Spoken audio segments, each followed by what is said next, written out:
Okay, hello, and this is our simple DDoS script for our 4960 final project. So, Professor, it's a very simple script that we created in order to do a DDoS attack. It starts out by importing the socket and threading libraries, as we will be using socket as the form of our attack, and we'll be using multi-threading. So it starts out by us picking our target via their IP address. In this case, it's my home router, the local IP address for my router. We choose the port, which is where we're going to attack.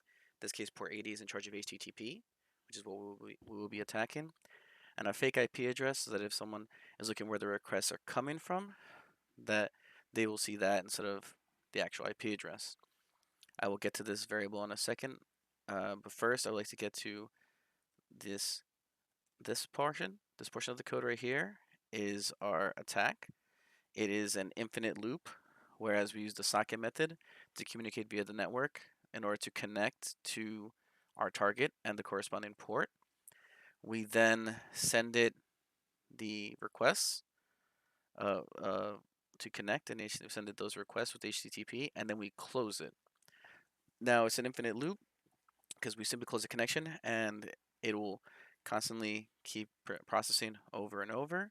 And finally, here multi-threading, we make it so that instead of one instance that of repeatedly, I set it as 500.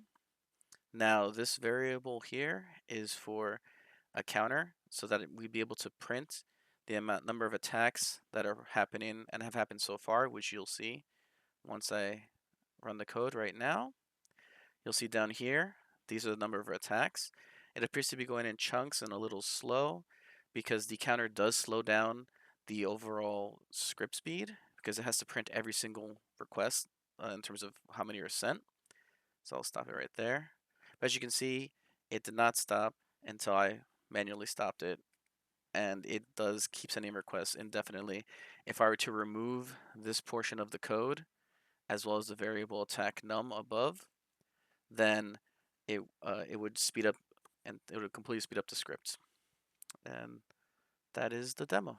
Thank you.